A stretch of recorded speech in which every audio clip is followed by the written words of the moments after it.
मैं जानता हूँ ये जो कार्य मैंने किया है, ये कार्य उचित नहीं है।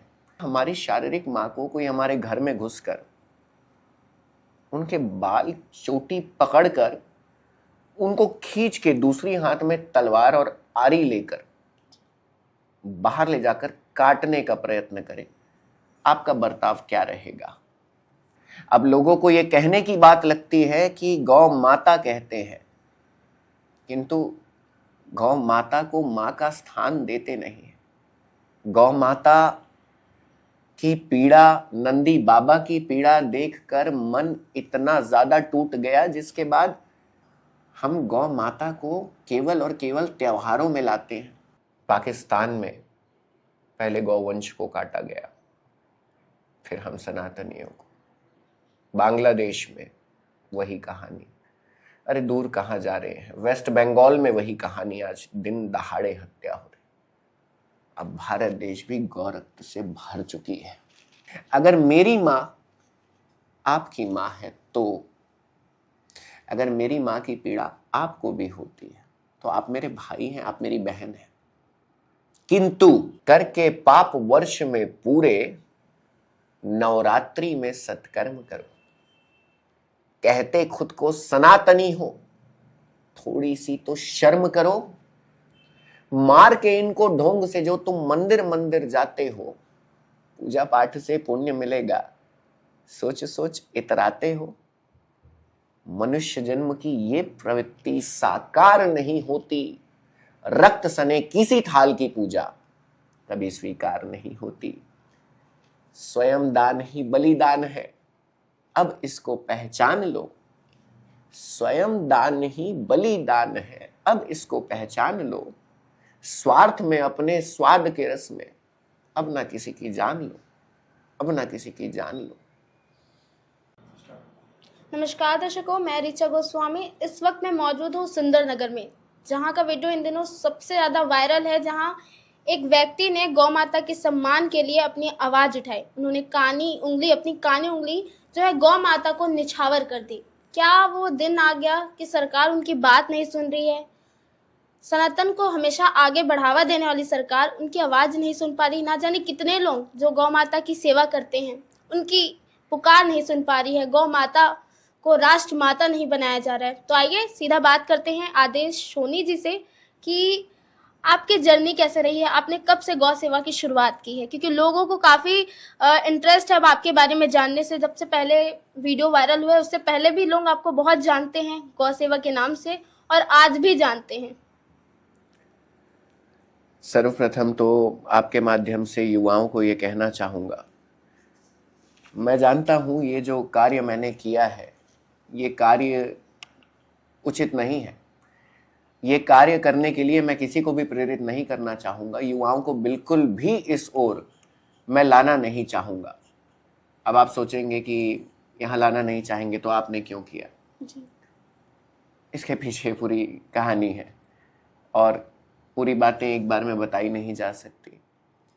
बस इतना कहूँगा कि जब एक व्यक्ति ये देखे कि एक उदाहरण के तौर पर, दीदी इसको अन्यथा मत लीजिएगा, अदरवाइज मत लीजिएगा, हमारे लिए सबसे महत्वपूर्ण जो होती है मनुष्य के जीवन में, वो होती है हमारी शारीरिक माँ।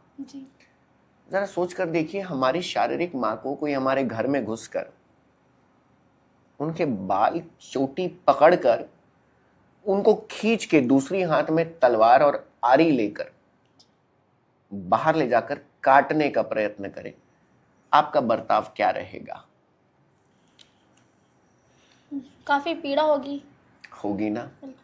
यही पीड़ा आज से नहीं, कई समय से होती चली आ रही है। अब लोगों को यह कहने की बात लगती है कि गौ माता कहते हैं, किंतु गौ माता को मां का स्थान देते नहीं है। पर क्या करूं, इसको सौभाग्य बोले या दुर्भाग्य बोले? गौ माता की पीड़ा, नंदी बाबा की पीड़ा देखकर मन इतना ज्यादा टूट गया, जिसके बाद गुहार पे गुहार लगाई गई, हर प्रकार का प्रयत्न किया गया, किंतु बावजूद इसके कोई परिणाम नहीं मिला। और आपने शुरुआत की बात की तो क्षमा चाहूंगा, मैं सीधा यहां आ गया था। शुरुआत मेरे जीवन की अगर गौ सेवा की बात करें तो मैं तो अभी अभी पैदा हुआ एक बच्चा हूँ। यहाँ इतने वरिष्ठ गौ सेवक हैं, गौ सैनिक हैं, उनके सामने मैं कुछ भी नहीं हूँ। उनसे सीख रहा हूँ, मार्गदर्शन ले रहा हूँ। और सेवा की बात अगर करूँ तो हृदय में सदा ही सेवा की भावना जागृत रही। बचपन से ही मैंने अपने जीवन को जब पलट कर देखा, बचपन से ही जब स्कूल में भी पढ़ता था मैं बहुत लड़ाकू था। बात बात में लड़ाई करना, गुस्सा करना, ये मेरे लिए आम बात हुआ करती थी। और ज़्यादातर मेरी लड़ाई जो होती थी ना, वो किसी दोस्त के साथ अन्याय हो जाने पे होती थी। किसी की लड़ाई हो गई तो भाई लड़ाई हो गई मेरे भाई की हो गई, और ये करते करते मतलब फिर बचपन से ही चाहे श्वान हो, चाहे बिल्ली हो, चाहे कोई भी जीव हो, उनके प्रति मन में सदैव संवेदनशीलता रही। और असली जो कह सकते हैं टर्निंग पॉइंट तो वहाँ आया जब मैं अपने जीवन के बहुत मुश्किल समय में था और मैं अपने जीवन को ख़त्म करने जा रहा था। मैं आज, लोग पूछते हैं इतने निर्भय कैसे हो, क्या डर नहीं लगता प्राण जाने से, कहते हैं बच के रहो। मैं अंतर्मन से यही कहता हूँ, बचने की कामना मैंने पीछे छोड़ दी है। तो पूछते हैं ये कैसे, तो मेरा जीवन उधार का है जी। वो कैसे? साल 2017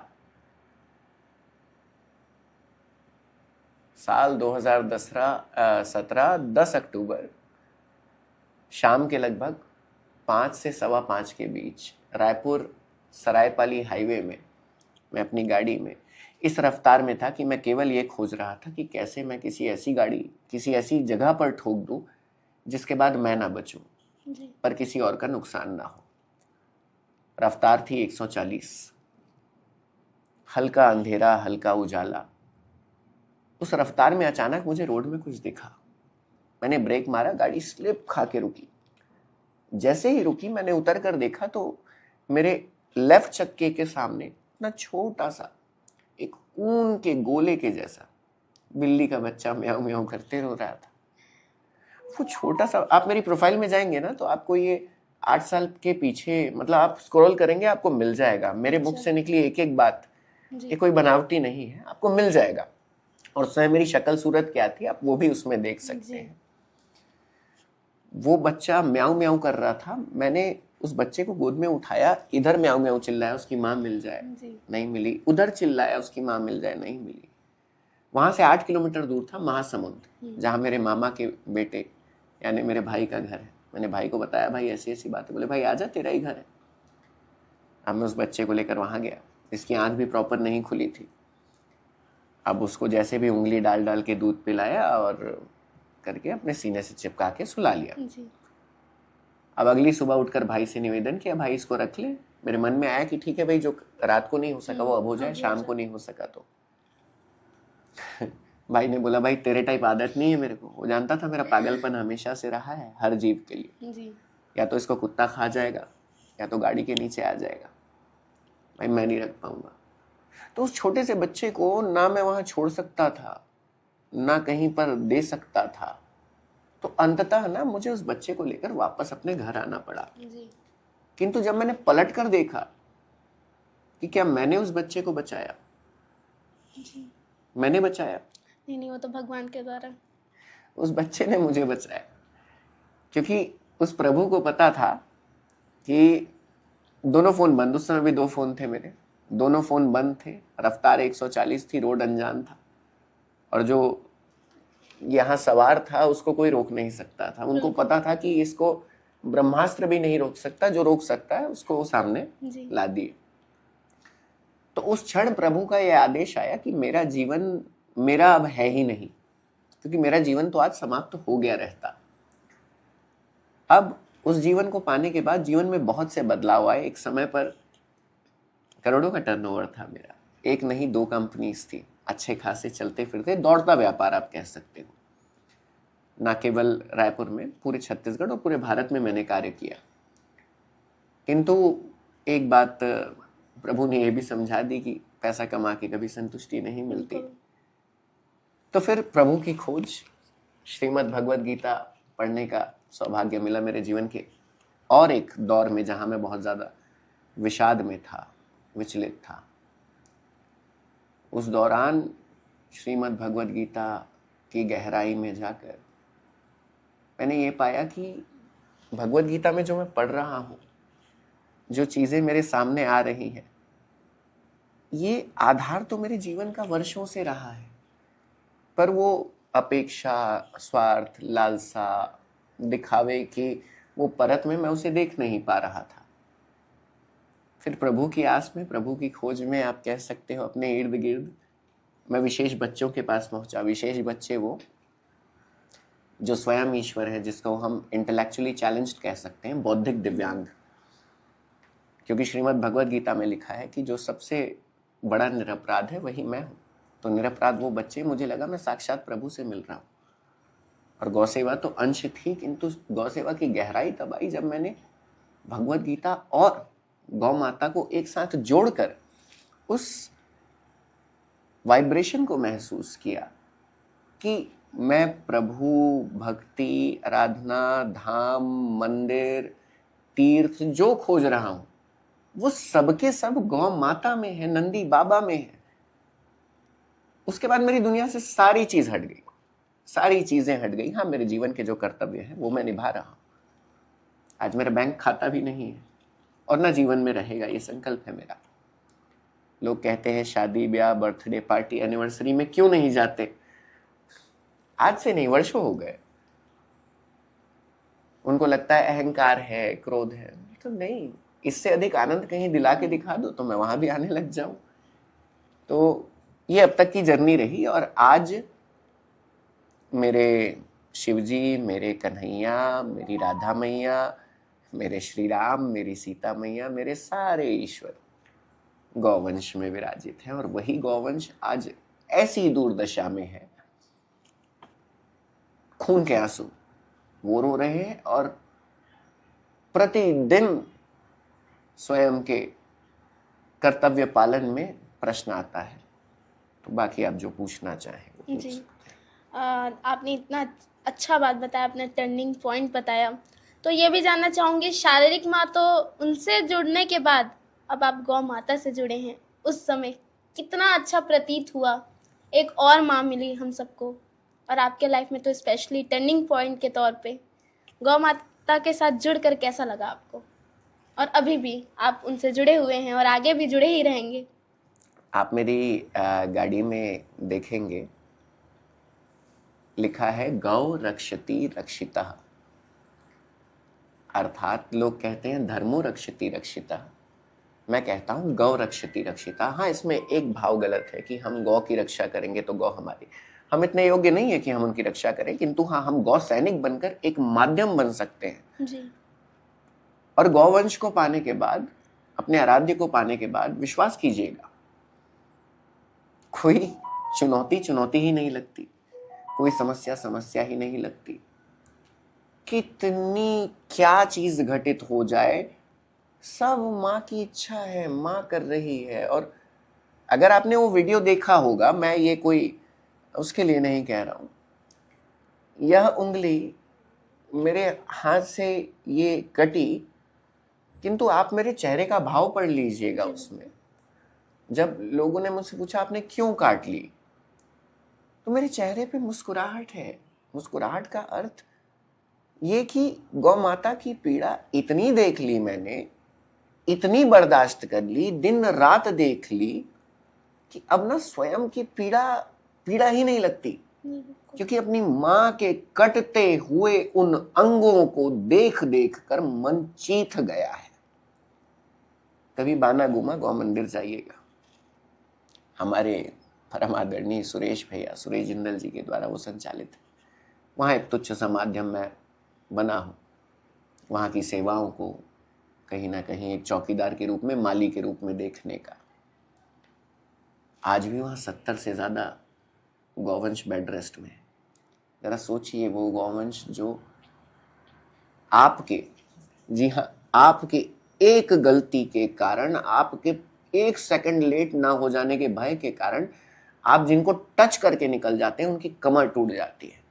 और कमर टूटने के बाद गौवंश का जो शारीरिक वजन होता है कम से कम 150, 200, 300 केजी के होते हैं।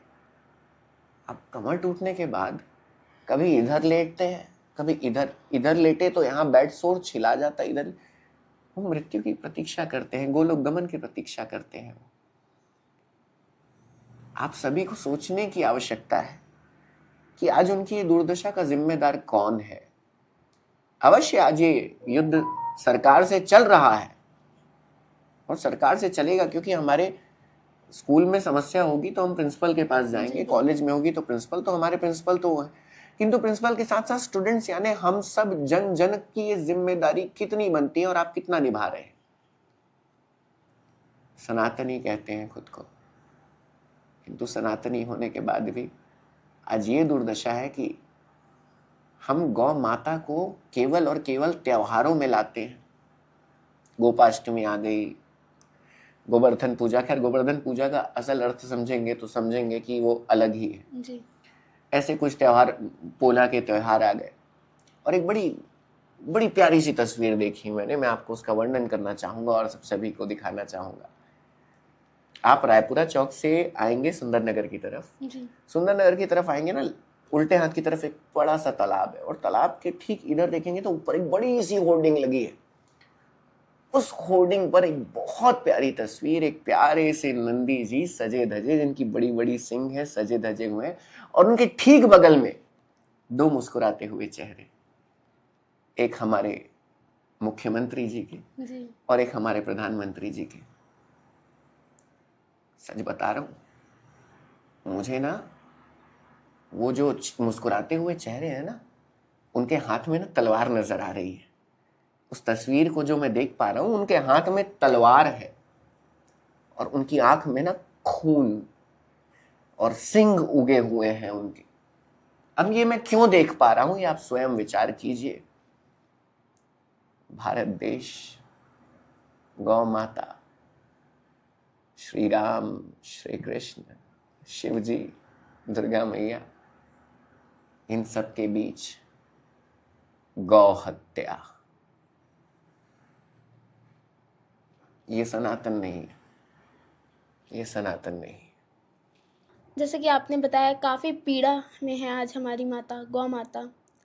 काफ़ी पीड़ा होता है हमें भी, स्वयं भी, जब हम हमारे क्षेत्र के पास गौशाला है बंजारी धाम के पास, आप स्वयं भी वाकिफ होंगे उस जगह से। जब हम वहाँ जाते हैं तो देखते हैं कि गौ माता ऐसी हालत में होती हैं, एक्सीडेंटल आई होती हैं। उनको देख के भी काफ़ी खुद में, स्वयं में बेहद पीड़ा होती है। लेकिन खुद पे सवाल उठता है कि हम सनातनी के तौर पर क्या कुछ करते हैं। आज ये सवाल मेरे मन में भी है, आपके मन में भी है, बाकियों के मन में ये चीज़ क्यों नहीं आ पा रहा है, या आ पा रहा है तो वो इस चीज़ को क्यों मांग नहीं कर पा रहे हैं, क्यों नहीं कुछ कर पा रहे हैं अपने तौर पर। सरकार से तो छोड़िए, जैसे कि आपने बात किया विद्यार्थी के तौर पर हम वो चीज़ क्यों नहीं कर पा रहे। आपको क्या लगता है इसकी क्या वजह होगी? स्वार्थ। हम आज इतने स्वार्थी बन बैठे हैं कि हमें कोई फर्क नहीं पड़ता कि इस गली को छोड़कर अगली गली में क्या हो रहा है, हम तो सुरक्षित है ना। किंतु मैं स्मरण दिलाना चाहूंगा यहाँ सभी को, पाकिस्तान में पहले गौवंश को काटा गया, फिर हम सनातनियों को। बांग्लादेश में वही कहानी, अरे दूर कहाँ जा रहे हैं, वेस्ट बंगाल में वही कहानी, आज दिन दहाड़े हत्या हो रही। अब भारत देश भी गौ रक्त से भर चुकी है, आपकी बारी आने वाली है। और अगर अभी भी थोड़ी सी जागृति हो, अगर थोड़ी सी भी भावना मन में उमड़े कि गौ माता की पीड़ा वाकई पीड़ा होती है, मुझे विश्वास है कि आप लोगों में से, जितने भी लोगों में से आप मेरे लिए सद्भावना रखते होंगे या दुर्भावना रखते होंगे, किंतु जब आपने उस वीडियो को देखा होगा तो देखते हुए आपके मन में ये जरूर आया होगा कि अगर ये पीड़ा का भाव आया है तो गौ माता के लिए क्यों नहीं आता। या तो मां कहना छोड़ दीजिए, या तो टीका लगाना छोड़ दीजिए, या तो धर्म बदल दीजिए अपना। और धर्म बदलने की बात नहीं कहूंगा, क्योंकि गौ माता तो विश्व की माता है। मैंने ऐसे भी बहुत से मुस्लिमों को देखा है, क्रिश्चियंस को देखा है, और सिख तो मैं बोल नहीं सकता, इतने इतने सेवा भावी होते हैं, इतनी शुद्ध चेतना के होते हैं। सर्व समाज को देखा है। गौ माता सभी के लिए पूजनीय है, सम्माननीय है और महत्वपूर्ण है। गौ माता, राज्य माता एक ऐसा विकल्प है जिसके बाद पूरे छत्तीसगढ़ की हवाएं बदल जाएंगी, भविष्य बदल जाएगा। आज जो हम भटक गए हैं ना, आज चारों ओर निराशा, आपदाएं, समस्याएं जो है, इसका केवल और केवल एक ही समाधान है, गौ संतुष्टि। इतने सारे पूजा पाठ यज्ञ सब हो रहे हैं, पर सनातनियों में एकता क्यों नहीं आ पा रही है? कारण पता है? अरे जो माँ से कट गया है वो किससे जुड़ेगा? बिल्कुल, है ना? तो अगर वाकई में एकता हम चाहते हैं, ना केवल हिंदुओं की बात कर रहा हूं, सनातनियों की, आप किसी भी समुदाय से हो, मैं आपका स्वागत करता हूं गले लगाकर। आप मेरे भाई हैं। अगर मेरी माँ आपकी माँ है, तो अगर मेरी माँ की पीड़ा आपको भी होती है, तो आप मेरे भाई हैं, आप मेरी बहन हैं। किंतु अगर आप ये सोचते हैं, अब मैं कड़वी बात कहने जा रहा हूं, कड़वी चीज ना बहुत जरूरी होती है दीदी। क्या है? अब ये जो उंगली कटी है ना, मीठी दवाई से ठीक होगा क्या? बिल्कुल नहीं। नहीं ना। अब इसमें कितनी क्या पीड़ा है ये तो आप अंदाजा ही लगा सकते हैं, किंतु पीड़ा का समाधान चाहिए और ये शरीर स्वस्थ चाहिए, तो दवाई तो लेना होगा। जी, तो कड़वी बात कहना चाहूंगा देख रहे प्रत्येक मनुष्य से। एक कविता सुनाऊं? जी बिल्कुल। आप सभी के लिए है ना? अभी एक त्योहार आ रहा है हमारा, है ना? उस त्योहार पे है, करके पाप वर्ष में पूरे, नवरात्रि में सत्कर्म करो। कहते खुद को सनातनी हो, थोड़ी सी तो शर्म करो। मार के इनको ढोंग से जो तुम मंदिर मंदिर जाते हो, पूजा पाठ से पुण्य मिलेगा, सोच सोच इतराते हो। मनुष्य जन्म की ये प्रवृत्ति साकार नहीं होती, रक्त सने किसी थाल की पूजा कभी स्वीकार नहीं होती। स्वयं दान ही बलिदान है, अब इसको पहचान लो। स्वयं दान ही बलिदान है, अब इसको पहचान लो। स्वार्थ में, अपने स्वाद के रस में, अब ना किसी की जान लो, अब ना किसी की जान लो। आज कितने दुर्भाग्य की बात है, कितने बड़े दुर्भाग्य की बात है कि चोला ओढ़कर, टीका लगाकर लोग पहुंचते हैं ढाबे में और कहते हैं कि चिकन मसाला देना।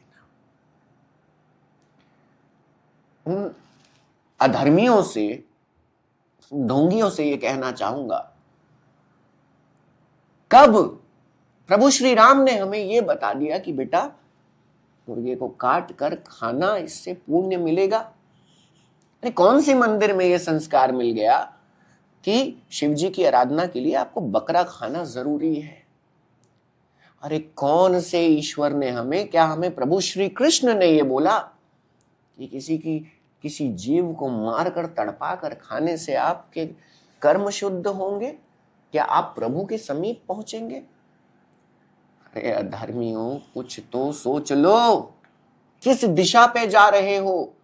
मैं तो साफ कहता हूं, वैसे तो किसी धर्म में किसी जीव हत्या को करने का कोई अधिकार किसी को नहीं है, किंतु फिर भी किसी जाति विशेष में, किसी धर्म में किया जाता है, तो अगर आप भी उसमें जाना चाहते हैं तो बदल लीजिए अपना नाम। नाम रहेगा शैलेंद्र और कुछ भी, और काम रहेगा सलीम वाला। गलत। अरे ये कार्य तो सलीम के लिए भी नहीं बना है।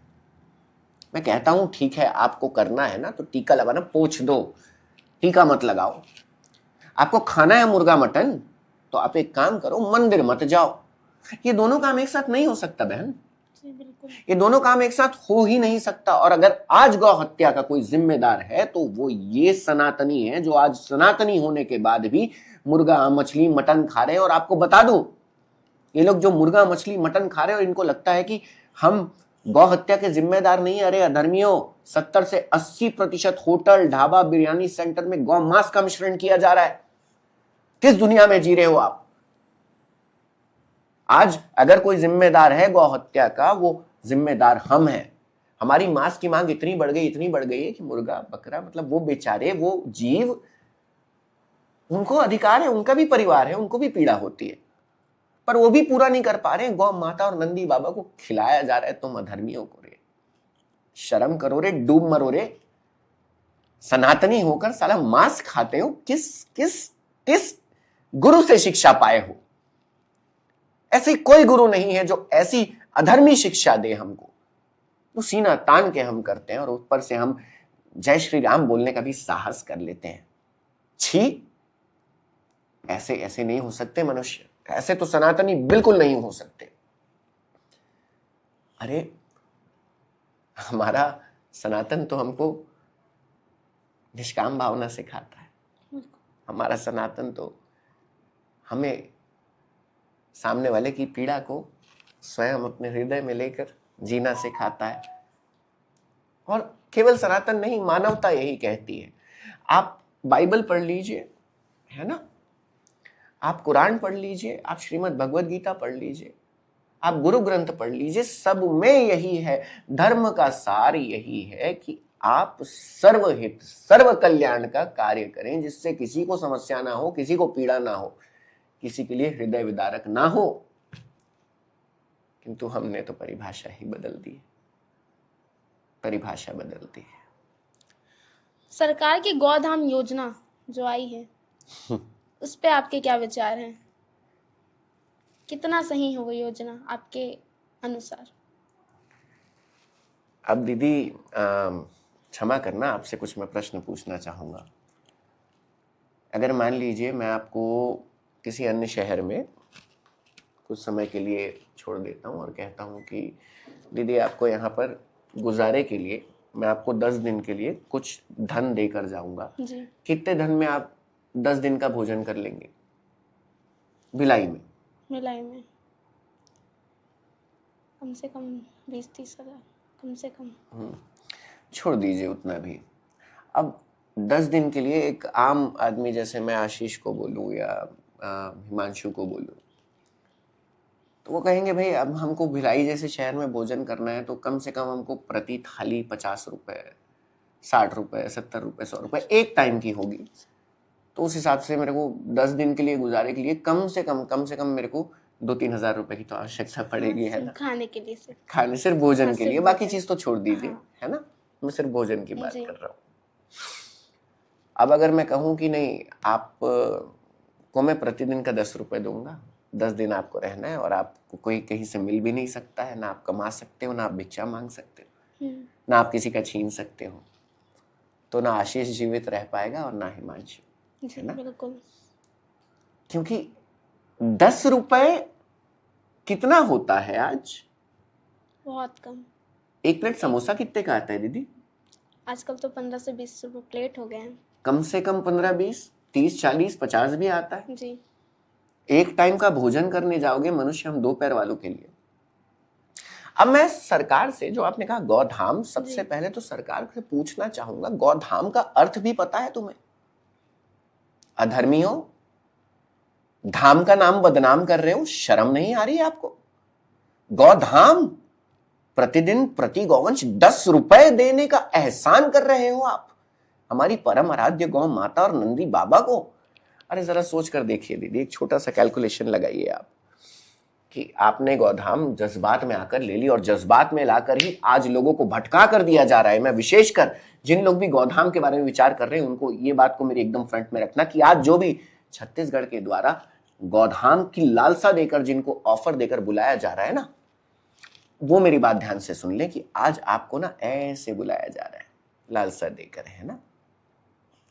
अब सोच कर देखो भाइयों बहनों, आप सेवा भावी हैं, भावनात्मक दृष्टि में आज आप ये निर्णय अवश्य ले लेंगे कि हम सेवा कर लेंगे, किंतु अगर आपने अपने गौधाम में 100 गौवंश भी स्थापित किए, 100 गौवंश के लिए प्रतिदिन का 10 रुपए के हिसाब से 1000 रुपए एक दिन का, 30 दिन का 30,000 रुपए, 100 गौवंश को 30 दिन तक भोजन कराना, पहली बात तो भोजन ही कराना संभव नहीं है। बिल्कुल।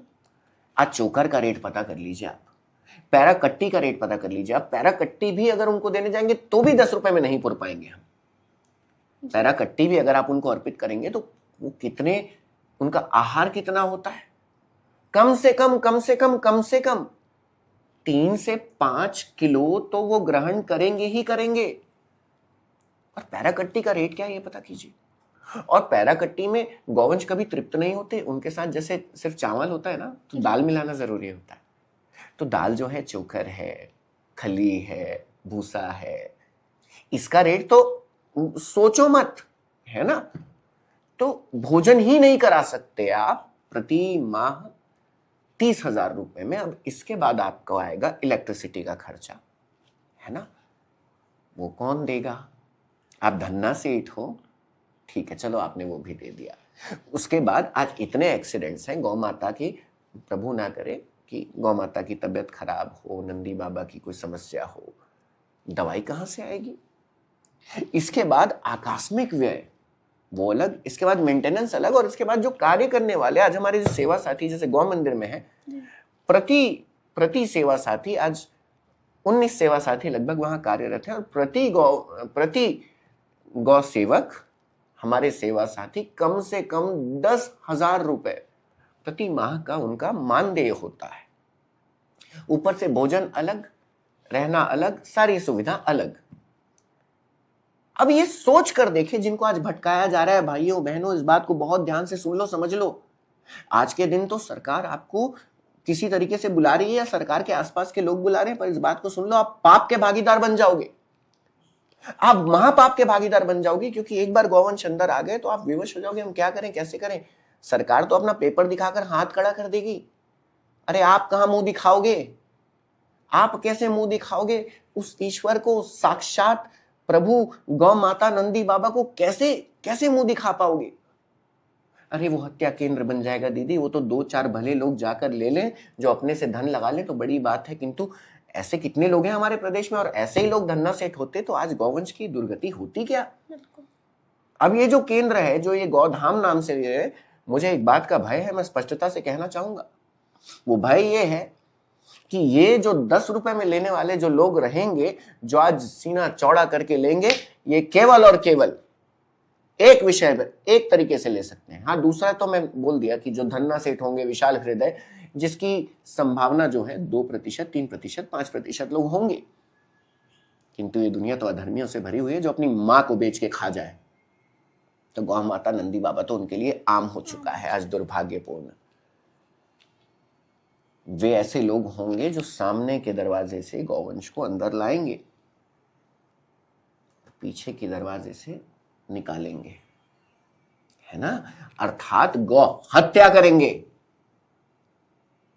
10 रुपए में कौन पूर्ण कर सकता है, कोई पूर्ति नहीं कर सकता।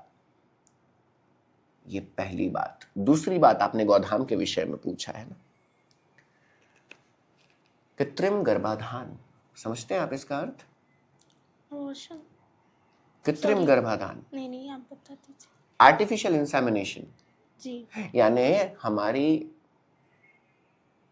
साक्षात प्रभु गौ माता को जबरदस्ती उनकी योनि में हाथ और पाइप इंजेक्शन डालकर उनको जबरदस्ती उनकी इच्छा के विरुद्ध उनका गर्भ धारण कराना, दूसरे शब्दों में कहा जाए तो उनका बलात्कार करना, और उनको दूध देने की मशीन बनाना। और वो भी जो एआई के जरिए जो जा रहा है, वो इतने फोर्सफुली जा रहा है जिसका आप सोच नहीं सकते। क्या इस प्रक्रिया का समर्थन आप करते हैं व्यक्तिगत रूप से? जी बिल्कुल नहीं। प्राकृतिक, अगर ये तो ठीक वैसी बात हो गई दीदी, मेरे वर्ड्स को अदरवाइज मत लीजिएगा कि सरकार हम प्रदेशवासियों को बोले कि आप संभोग करना छोड़ दो, प्रेगनेंसी हम संभाल लेंगे। ये वही बात है। वो कह रहे हैं कि नंदी बाबा की आवश्यकता ही नहीं है।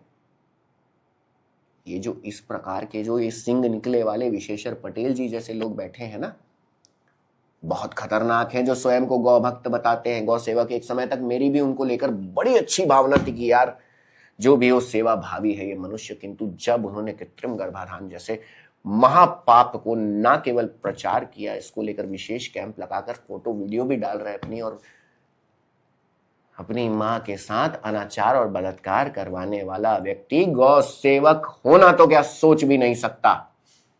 तो मैं सीधा कहना चाहूंगा ये तिलकधारी विशेषज्ञ पटेल से, किस मुंह से अपने आप को गौ सेवक गौपुत्र कहते हो? नहीं हो, आप हो ही नहीं सकते। और अगर वाकई में गौ सेवक हो, वाकई में गौ सैनिक हो, तो इस जघन्य कृत्य का आप साथ कैसे दे सकते हो? जो योजना आप कह रहे थे ना, गौधाम की योजना, इसको पढ़कर ना मुझे एक नया ज्ञान प्राप्त हुआ। जो परिभाषा है छत्तीसगढ़ सरकार के अनुसार, पहले आपसे जानना चाहूंगा गौ सेवक का मतलब क्या होता है दीदी? मुझे जितनी जानकारी, मुझे तो यही पता है कि जो गौ माता, हमारी माता जो हाँ, को कहते हैं, उनकी हाँ, जो सेवा करते हैं, उनका देखभाल करते हैं, उन्हीं को ही गौ सेवक कहते हैं। बस इतना ही नॉलेज है आपका?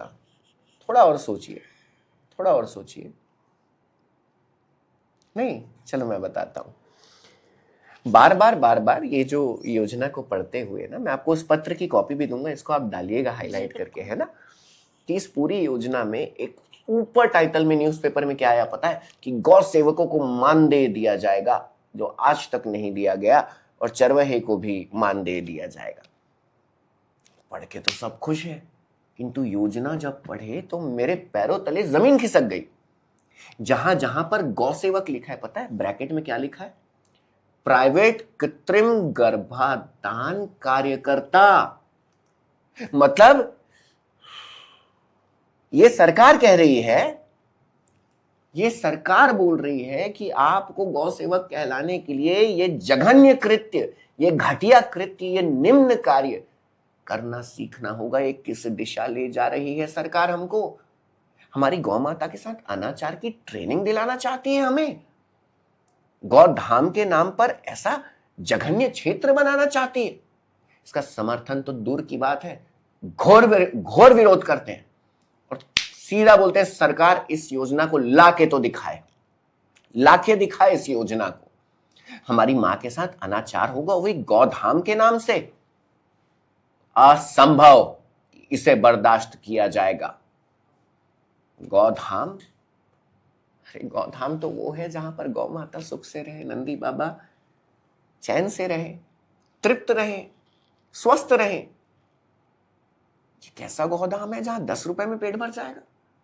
ये कैसा गौधाम है जहां जबरदस्ती माताओं को एआई दिया जाएगा और नंदी बाबा? इसका साफ अर्थ पता है? गौ माता के साथ एआई का अर्थ यह है कि नंदी जी की आवश्यकता ही नहीं है। सोचिए ना, बिल्कुल। मतलब एआई से आपने वो अत्याचार कर दिया, अब नंदी जी का क्या करेंगे? मतलब आप खुला आमंत्रण दे रहे हैं कि आप, हम एआई से प्रेगनेंसी संभाल लेंगे, आप ले जाओ सारे नंदी बाबा को, किसी की जरूरत नहीं है। मतलब गौ हत्या को निमंत्रण दे रहे हैं आप। बहुत गलत, बहुत गलत। विनाश काले विपरीत बुद्धि। अभी भी समय शेष है, जाग जाए सरकार।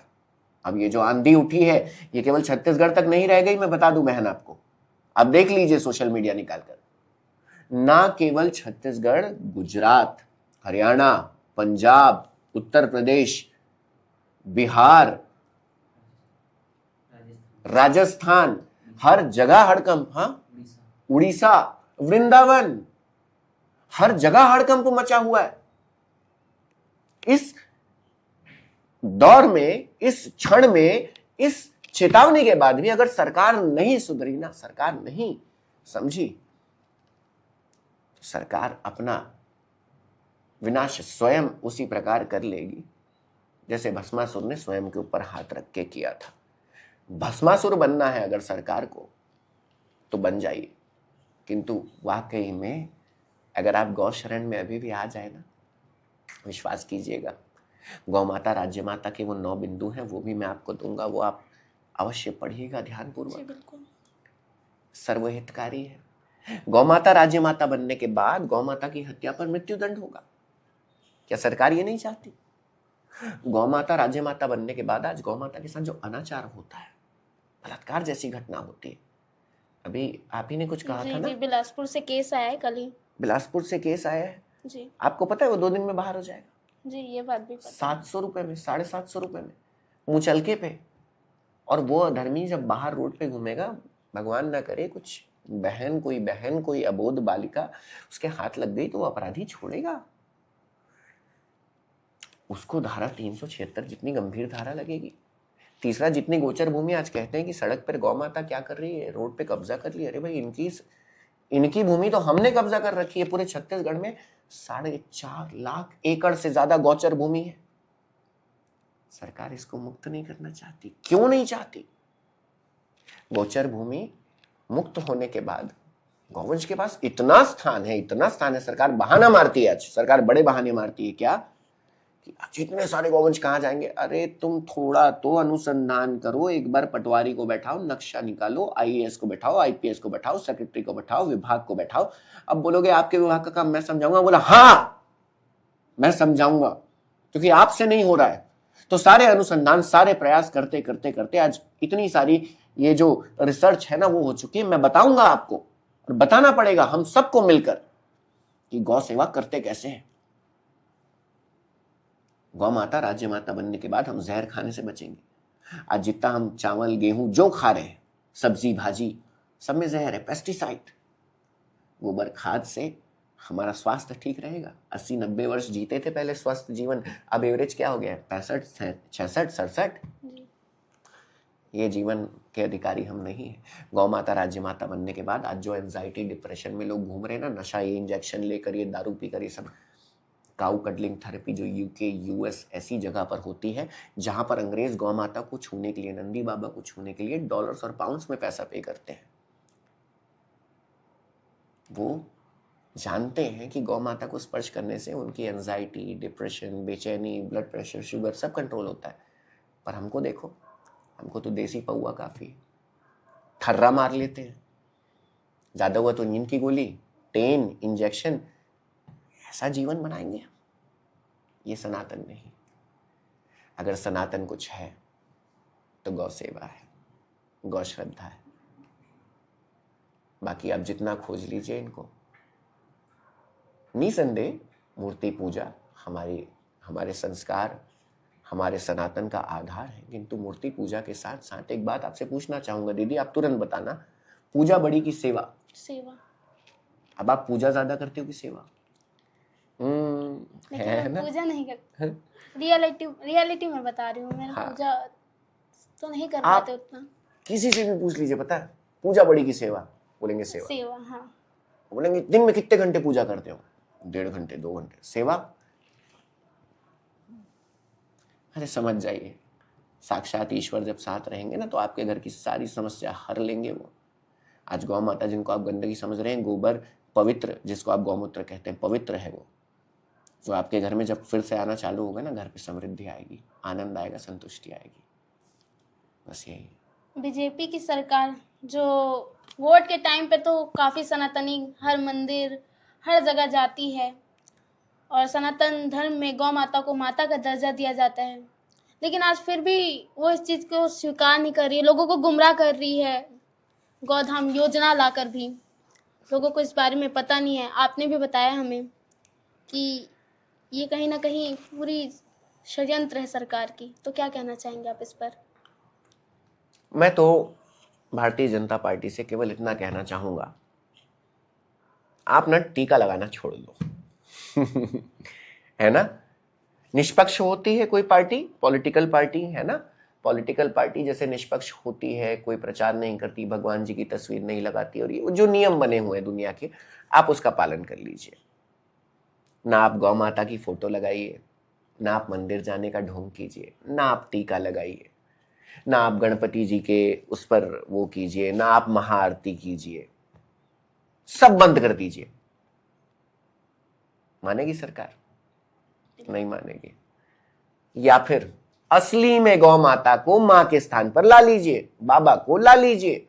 दोनों में से एक काम कर लीजिए, दोगला व्यवहार मत रखिए, दोगला व्यवहार मत रखिए। और मैं जानता हूं भारतीय जनता पार्टी के अंदर ही कुछ ऐसे विशाल हृदय लोग हैं जिनके मन में गौ पीड़ा मचल रही है, बोल रही है, कर रही है, किंतु क्या करें, वो जो ऊपर बैठे, जो वो हंसिया लेके बैठा है ना। एक अंतिम बात कहना चाहूंगा आज की। महाभारत जानते हो? महाभारत का मुख्य दोषी कौन था?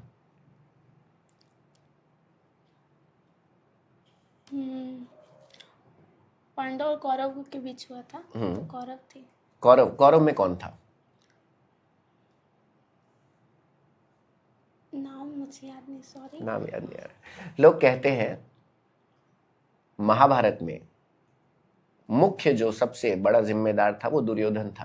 कहता हूं नहीं, महाभारत का मुख्य जिम्मेदार जो था वो थे भीष्म पितामह, वो थे अंगराज कर्ण, वो थे आचार्य द्रोण, और वो थे धृतराष्ट्र। अब ये क्यों, इस पर मंथन करें व्यूअर्स, और देखे, सोचे, समझे कि हमारी भारतीय जनता पार्टी में आखिर कौन है धृतराष्ट्र, कौन है वह भीष्म जिसके पास शक्ति होने के बाद भी कुछ नहीं कर रहा है, कौन है अंगराज जो अपने उस अधर्म के वचन से बंधा हुआ है, और कौन है आचार्य द्रोण जो उचित अनुचित का भेद जानने के बाद भी आज अनुचित के साथ खड़ा ही हुआ है। चेत जाओ, नहीं तो महाभारत वहां भी थी, महाभारत यहां भी होगी। धराशायी अधर्मी वहां भी हुए थे, धराशायी यहां भी होंगे। मैं ये नहीं कह रहा हूं मैं कुछ हूं, मैं तो तुच्छ हूं, मेरी कोई शक्ति नहीं है, मुझे तो आप यूं मसल दोगे ऐसे। किंतु गौ पीड़ा, गौ न्याय की लहर अब आप रोकने की सोच भी नहीं सकते, नहीं रोक सकते। तो वाकई में समय शेष है, सुधर जाइए। गौ माता नंदी बाबा को उचित स्थान पूरे राज्य के बजट में केवल 1% पर्याप्त है उनके लिए। एक, या तो मां कहना छोड़ दो, या तो कम से कम 1% निकाल दो और उतनी मेहनत कर लो। उनके मांस का धन तो ना खाओ, ना खाओ, नहीं तो ये तो हुआ है ना। इसके बाद का संकल्प भी पता होगा, मुझे याद दिलाने की आवश्यकता नहीं है। तो इस प्रकार ये पूरा हुआ। अगर आप चाहते हैं कि ये जीवन जाकर कुछ उस दिशा पे जाए तो ठीक है, केवल ये जीवन नहीं जाएगा, आप याद रखिएगा। बाकी तो आप समय के साथ देखेंगे, बोला नहीं जाता करने से पहले, किंतु चेतावनी अवश्य दी जाती है। चेतावनी दे दी गई थी। और देख रहे दर्शकों को, अगर आपको पीड़ा हुई है ना, अगर आपको पीड़ा हुई है इसके कटने से, तो अपने आप से प्रश्न पूछिए कि 1 अगस्त से लेकर 31 अगस्त तक लगातार इस सरकार को याद दिलाया गया कि 1 सितंबर के पहले 5 लाख एप्लीकेशन भी भिजवाया गया सरकार के पास, बार बार बताया गया ये काट लिया जाएगा। नहीं, अब ये है। तो अगर आप आगे भी ऐसे ही रहना चाहते हैं, रहिए, फिर देखिएगा आगे का महातांडव कैसा होता है।